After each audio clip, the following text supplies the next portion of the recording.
And now let's turn our attention back to the recent elections in Tbilisi, where reports of irregularities and accusations of election rigging have cast a shadow over the integrity of the process.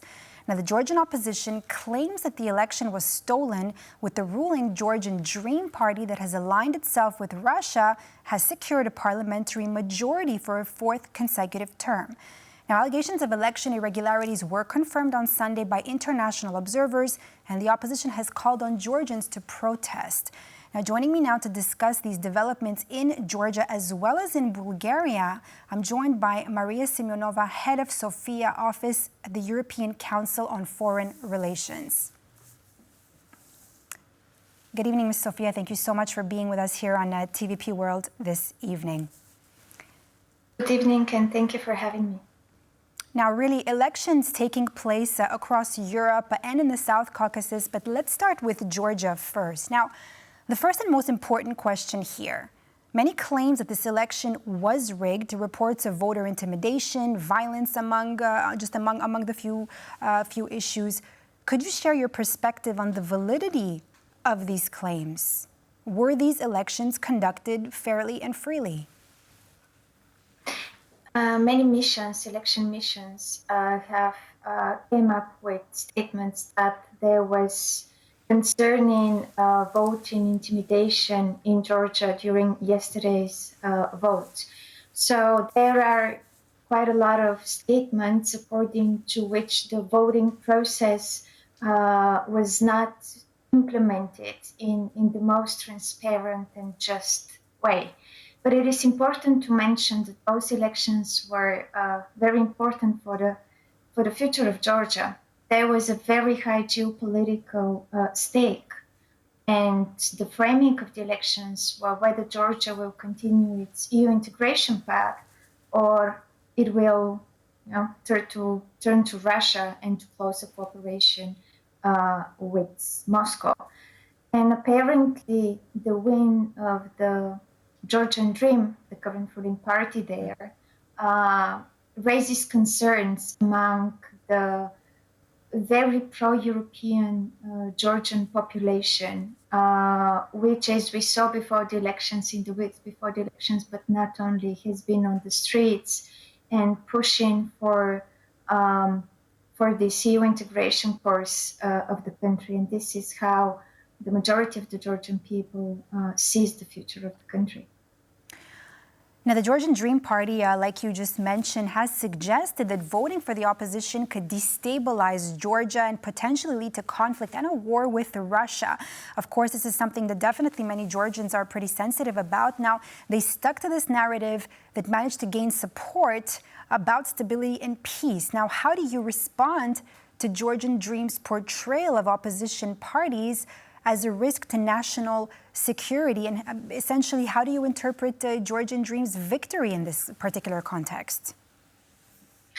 If you take a look at all the elections taking place in the world, unprecedented number of elections in the world, but very important elections here on our continent and for the Eastern Europe region and the wider Black Sea region, if you see the many far-right parties, populist parties, are betting on the peace rhetoric, on nationalism explained through cultural uniqueness, cultural identity.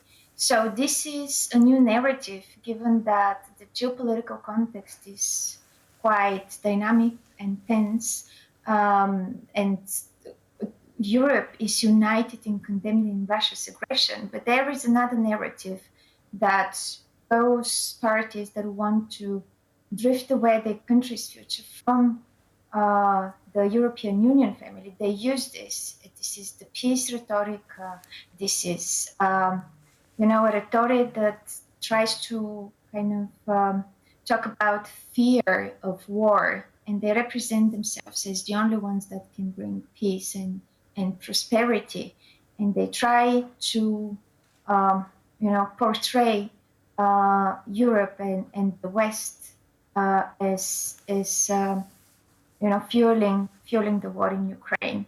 And of course, this is a rhetoric that plays very well in the hands of the Kremlin.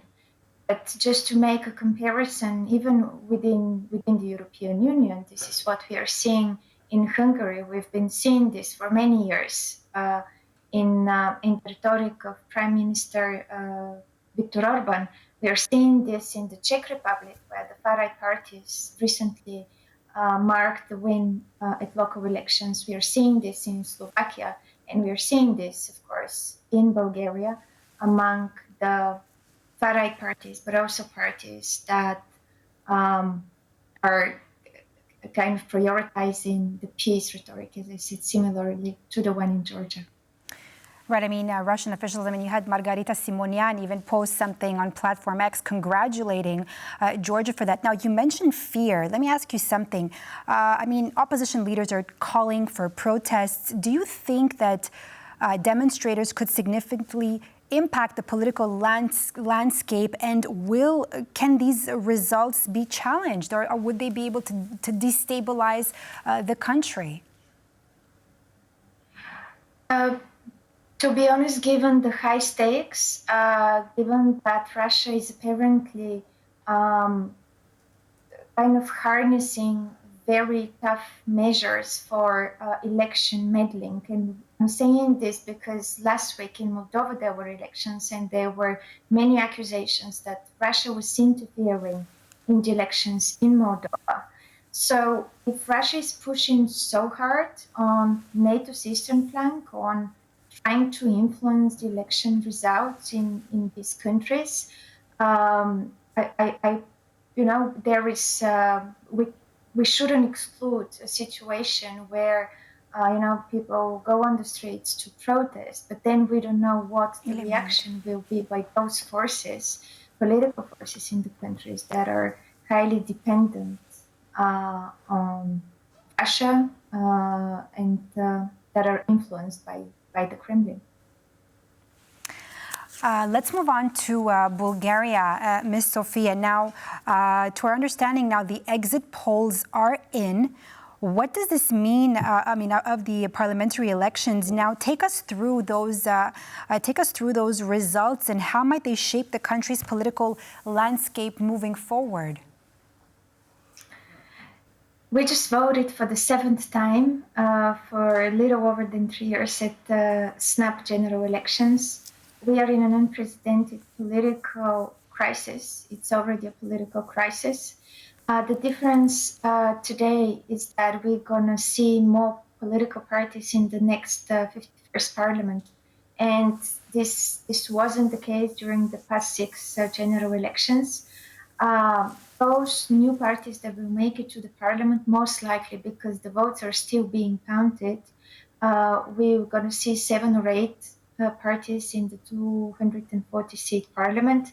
So most of them were born out on populist rhetoric and on rhetoric benefiting from political turmoil and the inability of the mainstream and status quo parties to mobilize their electorate.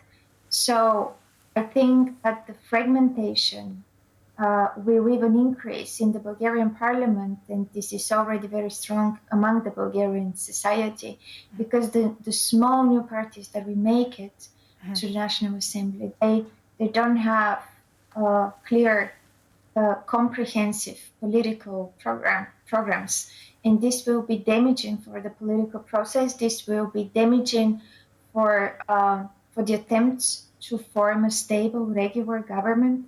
And it will be damaging for the public debate, because the Bulgarian citizens are being more and more deprived of participating effectively in such a public debate that involves geopolitics, that involves the challenges in front of Europe, and Bulgaria is inevitably being influenced by all these events.